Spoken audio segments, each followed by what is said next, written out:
এমন অনেক রহস্য থাকে যেখানে বিজ্ঞান কিছু বলতে পারে না। তেমনই এক রহস্য নিয়ে আজকের ভিডিও। আজকে আমরা বই নিয়ে কথা বলবো। আপনি এখন ভাবছেন বই নিয়ে আবার নতুন করে রহস্যের কী আছে? পদার্থবিজ্ঞান ও গণিতের সূত্র দেখলেই তো মাথা ঘোরায়। কিন্তু আমরা সূত্র নিয়ে কথা বলতে আসিনি। আমরা যে বইটির কথা জানব সেটির নাম হচ্ছে বয়নেস পাণ্ডুলিপি। বইটির নাম পড়তেই তো আমার দাঁত ভেঙে যাচ্ছে। আচ্ছা ভাবুন তো, একটা বই নিয়ে রহস্য কী হতে পারে? থাক, মাথায় চাপ দিবেন না, আমি ক্লিয়ার করে দিচ্ছি। বয়নেস পাণ্ডুলিপি বিশ্বের সবচেয়ে রহস্যজনক পাণ্ডুলিপি।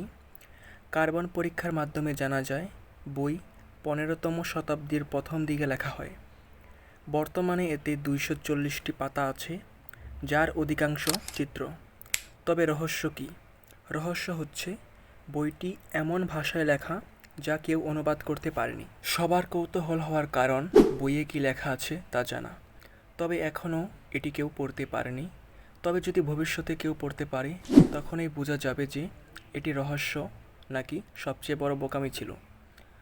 বর্তমানে বইটি ইয়েল বিশ্ববিদ্যালয়ের বাইনাক্কার রেয়ার বুক অ্যান্ড ম্যানুস্ক্রিপ্ট লাইব্রেরিতে রয়েছে। বই থাক তার মতন, তবে এত কঠিন নাম উচ্চারণ করতে আমার যে দাঁত ভেঙে যাচ্ছে। সো আজকের মতো এই পর্যন্তই থাক, দেখা হবে আবার নতুন ভিডিওতে।